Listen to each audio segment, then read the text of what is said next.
पाए जाने वाले सभी कोशिकांग, all the cell organelles which is present in a typical. मैंने यहां पे डायग्राम में केवल 2 ही सेल ऑर्गेनल को क्यों बनाया है उसकी हम बात करेंगे।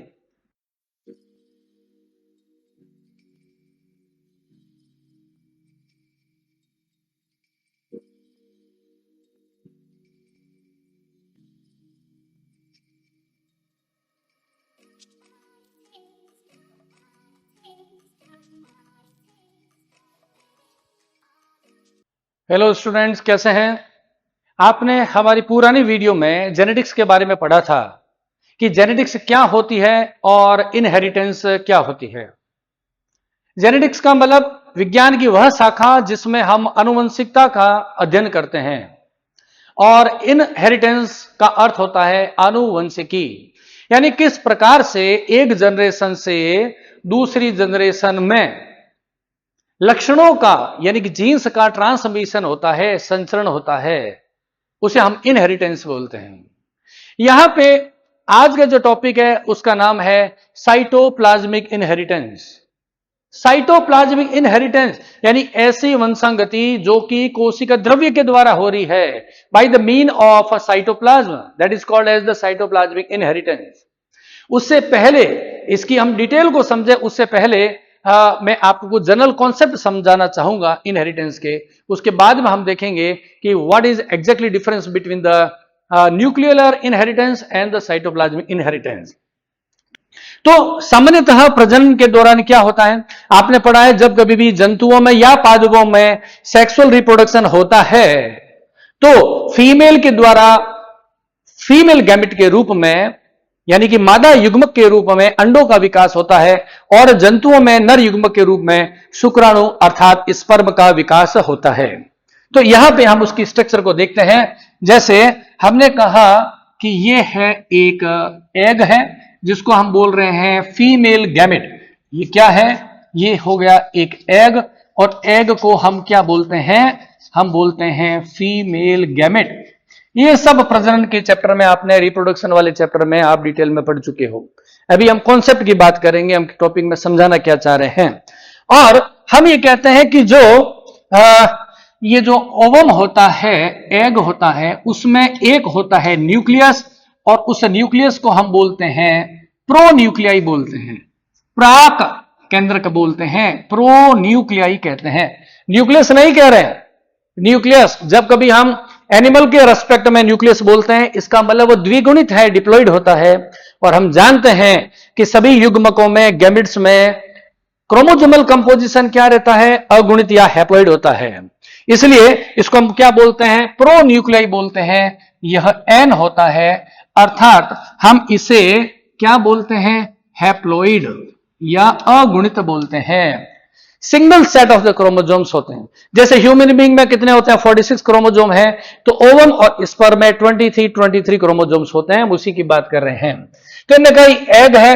एक एग क्या होता है? एक फीमेल गैमेट होता है, इसमें एक प्रोन्यूक्लियस होता है, और अभी आपने कहा कि इस प्रोन्यूक्लियस में अंदर क्या होंगे? क्रोमोसोम्स होंगे, और उस क्रोमोसोम्स में क्या होती है? जीन्स होती है।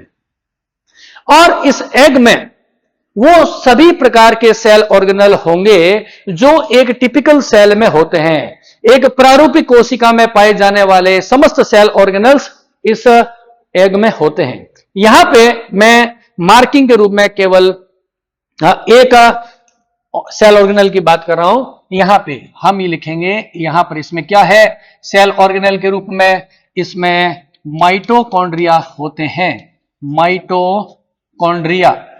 और अगर मैं बात कर रहा हूं प्लांट सेल की, प्लांट की कंडीशन में इसमें क्या होगा? एक और special kind of cell organelles are found in only in the photosynthetic plants, that is the chloroplast. अगर हम प्लांट्स की बात करेंगे तो हम ये कहेंगे इसमें क्लोरोप्लास्ट भी होते हैं, और एनिमल और प्लांट दोनों की बात करेंगे तो इसमें माइटोकॉन्ड्रिया और क्लोरोप्लास्ट दोनों होंगे। And rest of the all cell organelles, किसी कोशिका में जितने भी अन्य कोशिकांग होते हैं, कौन कौन से होते हैं? अन्य आप जानते हैं इसमें राइबोसोम होता है, एंडोप्लाज्मिक रेटिकुलम होती है। यानी कहने की बात है एक सामान्य कोशिका में पाए जाने वाले सभी कोशिकांग, all the cell organelles which is present in a typical cell are present in this female gamete। तो यहां पे आपको ये नहीं समझना है कि यहां पर एग में कह रहा हूं तो केवल एनिमल की बात कर रहा हूं, ये एनिमल और प्लांट दोनों की मैं बात कर रहा हूं। अगर प्लांट की हम बात करेंगे तो क्लोरोप्लास्ट होगा। तो यहां पे मैं कंफ्यूजन आपको ना हो तो यहां लिख देता हूं प्लांट्स। प्लांट्स में क्या होगा? क्लोरोप्लास्ट होगा।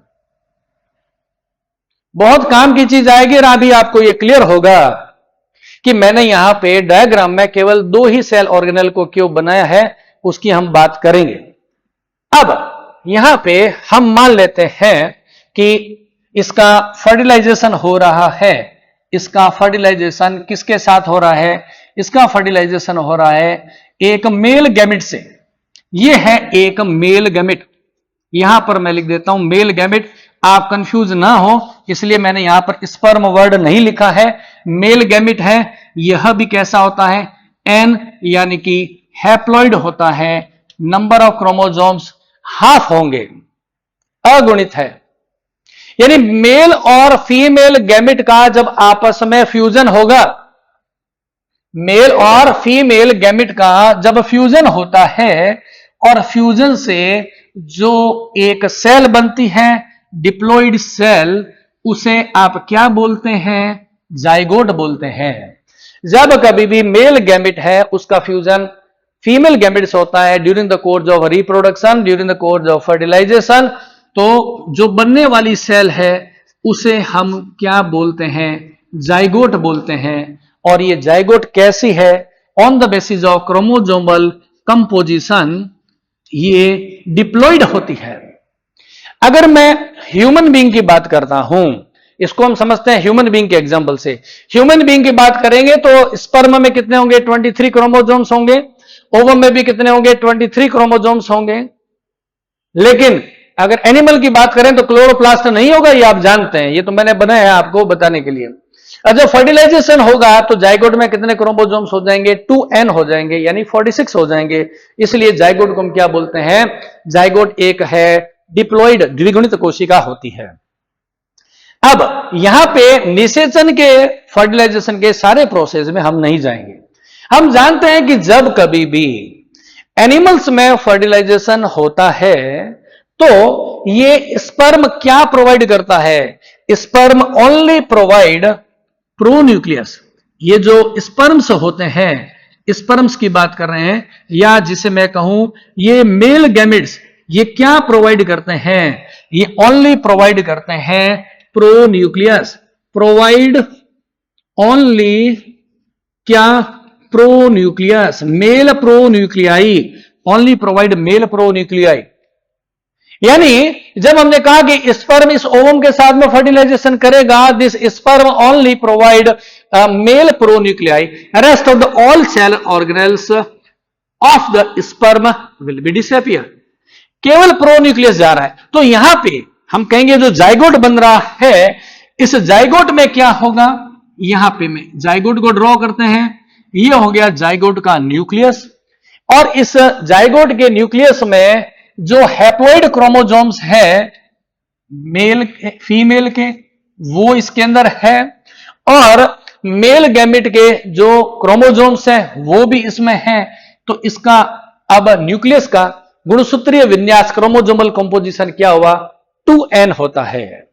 ओके, दोनों के जीन्स, दोनों के क्रोमोसोम्स, न्यूक्लियर जीन्स है वो फ्यूज हो गए हैं और अब क्या बन गया? एक न्यूक्लियस बन गया। और इसके साथ साथ इसमें अदर सेल ऑर्गेनेल्स जैसे कि माइटोकॉन्ड्रिया रहेगी। और अगर ये प्लांट की बात कर रहा हूं, डिस्क्लेमर ध्यान रखिएगा, अगर प्लांट की बात करेंगे तो इसके अंदर क्या होंगे? क्लोरोप्लास्ट भी होंगे। और उसके अलावा all the other cell organelles which are found in the cytoplasm, ये सारे जाइगोट में होंगे।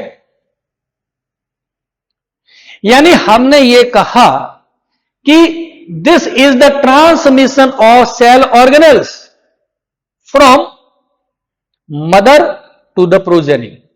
This is the transmission of cell organelles from the mother to the progeny.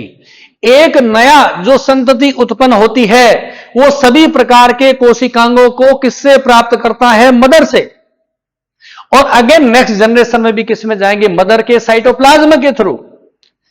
ध्यान से सुनिएगा, इस जाइगोट में जो भी साइटोप्लाज्म है, टोटल साइटोप्लाज्म कौन सा है? यह साइटोप्लाज्म है एग का, जिसका ट्रांसमिशन हुआ है। साइटोप्लाज्म एक पीढ़ी से दूसरी पीढ़ी में जा रहा है और इस साइटोप्लाज्म के साथ साथ साइटोप्लाज्म में पाए जाने वाले सारे के सारे सेल ऑर्गेनल्स कहां चले जाएंगे? इस ओवम से कहां गए? जाइगोट में। यानी जाइगोट के टोटल संगठन कंपोजिशन की बात करें तो इसमें मेल का कंट्रीब्यूशन क्या हुआ? Half of the chromosomes that this zygote receive from the sperm. Cytoplasm का ट्रांसमिशन हो रहा है, इसको हम सरल भाषा में साइटोप्लाज्मिक इनहेरिटेंस कह सकते हैं। साइटोप्लाज्म का ट्रांसफर हो रहा है और साइटोप्लाज्म के साथ में सेल ऑर्गेनल। अभी मैंने आपको एक बात कही थी कि मैंने इस डायग्राम को ड्रॉ करते समय इन दो सेल ऑर्गेनल की ही बात क्यों की है? क्योंकि हम यहां पे जानते हैं ये जो माइटोकॉन्ड्रिया है, माइटोकॉन्ड्रिया एक स्पेसिफिक सेल ऑर्गेनल है। माइटोकॉन्ड्रिया क्या होता है? एक स्पेसिफिक सेल ऑर्गेनल है। Which kind of the character makes mitochondria the special? कौन से कैरेक्टर है जो इस माइटोकॉन्ड्रिया का स्पेशल बना रहे हैं? वो है माइटोकॉन्ड्रिया का डीएनए। हम जानते हैं इस माइटोकॉन्ड्रिया के अंदर स्वयं का एक डीएनए होता है और वो डीएनए कैसा होता है?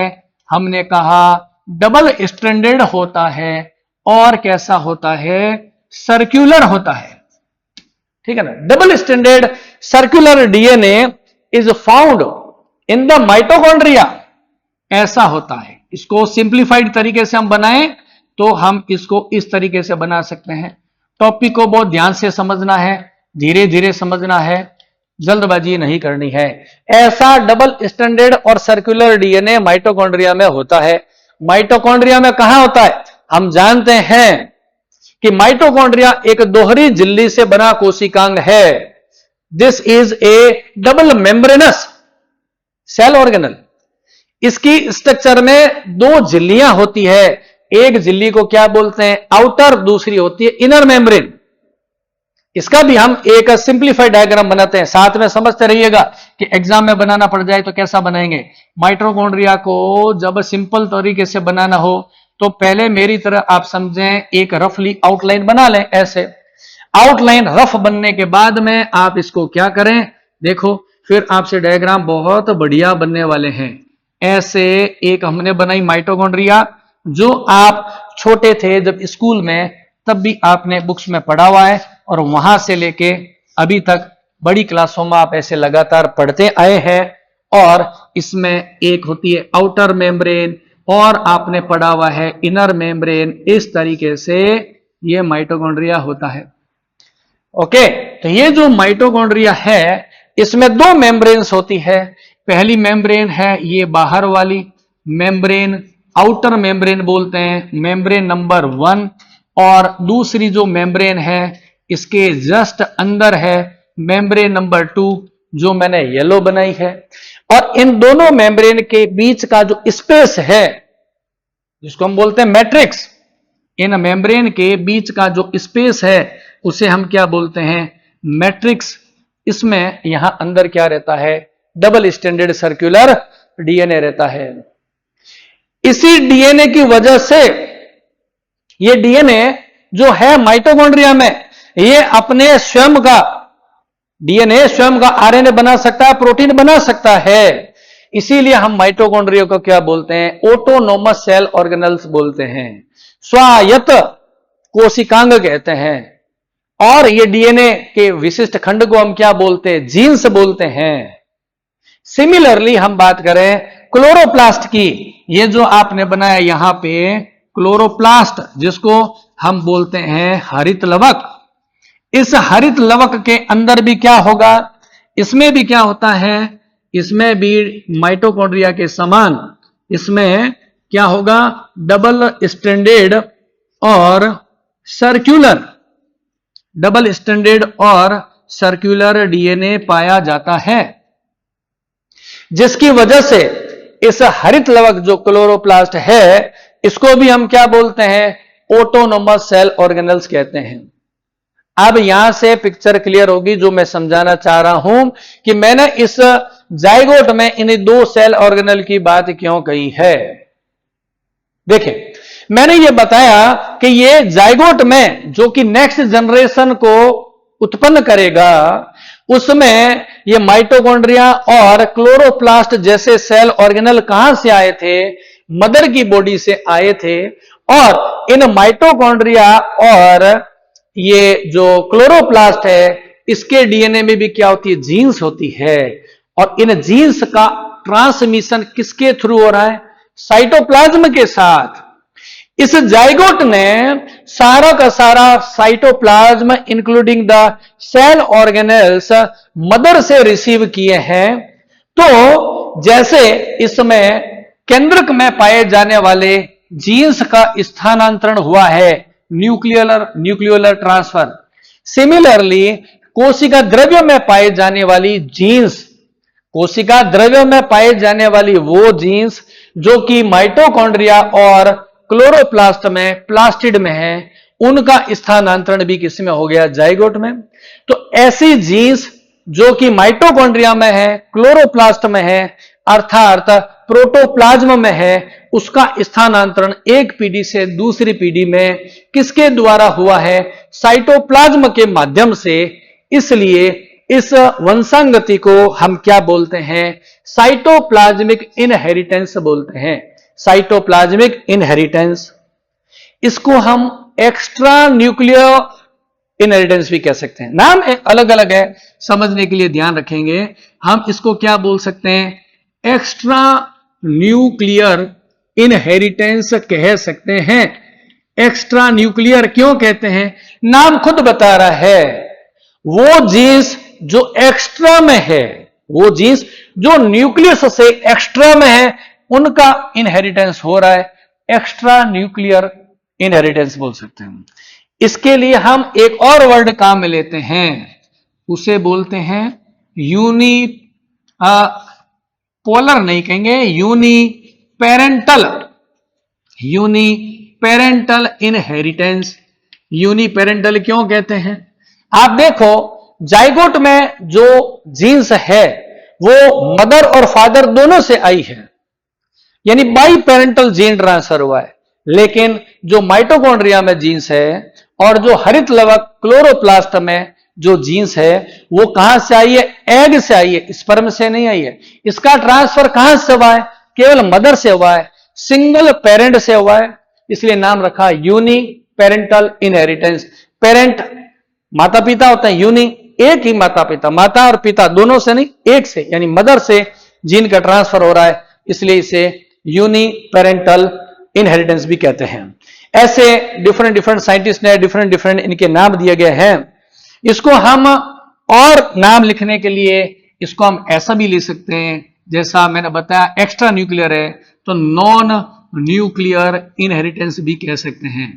तो ये आपको समझना है, एग्जाम में इसको डिफरेंट डिफरेंट तरीके से पूछा जा सकता है, तो वो आपको उसका शाब्दिक अर्थ देखना है। Literally mean, what is the literally mean and what is the cytoplasmic inheritance. तो ये हमने एक आउटलाइन की अभी बात की है कि साइटोप्लाज्मिक इनहेरिटेंस क्या होता है। इसके अलावा मैं और बताता हूं आपको साइटोप्लाज्म में कौन कौन सी जीन्स है।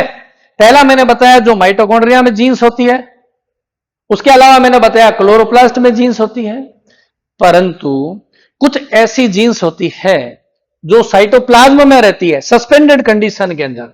जैसे यहां पर ये साइटोप्लाज्म में, इसमें कोई जीन हो सकती है, यहां जो साइटोप्लाज्म है उसमें जीन्स हो सकती है।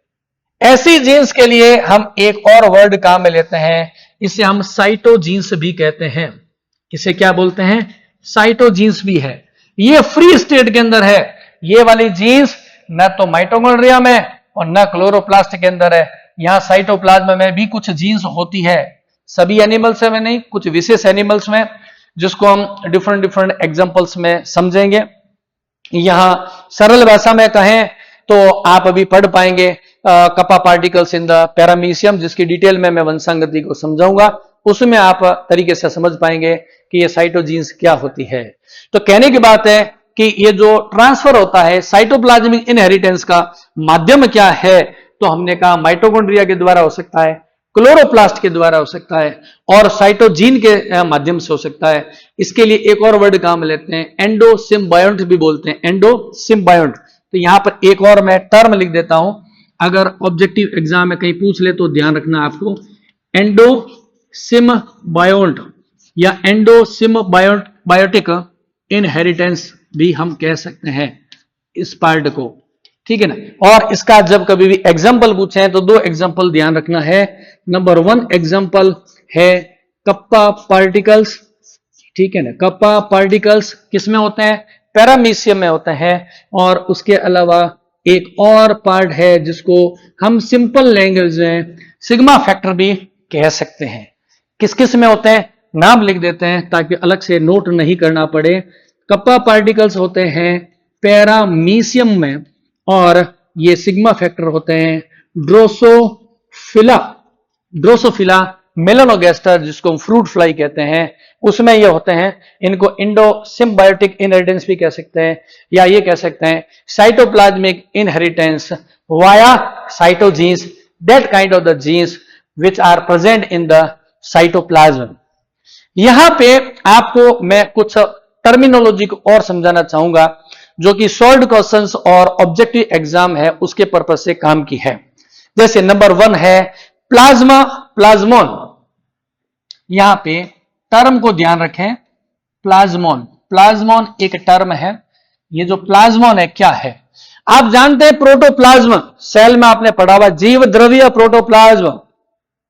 समझिए प्लाज्मोन का मतलब क्या है। प्रोटोप्लाज्म में, या मैं सरल भाषा में कहूं तो साइटोप्लाज्म में पाए जाने वाली समस्त जीन्स को सामूहिक रूप से हम क्या बोलते हैं, प्लाज्मोन कहते हैं। ऑल जीन्स, मैं शॉर्ट में लिख देता हूं यहां पे, all genes in cytoplasm, all genes in the cytoplasm, all the genes found in the cytoplasm is called as the plasmon, इसको प्लाज्मोन भी बोलते हैं। इसी तरीके से एक और टर्म काम में लेते हैं अपने, कॉन्ड्रियम, कि what is the mean of chondriome. Short question में पूछे तो आपको ध्यान रखना है कॉन्ड्रियम, कॉन्ड्रियो वर्ड बना हुआ है माइटोकॉन्ड्रिया से, ठीक है ना। The total of the genes present in the mitochondria, ठीक है ना। तो यहां पर हम लिख देते हैं ऑल जीन्स शॉर्ट में, ताकि नोट्स बनाते हैं तो सारी चीजें शॉर्ट में आनी चाहिए, अदरवाइज तो फिर वो बुक ही बन जाएगी।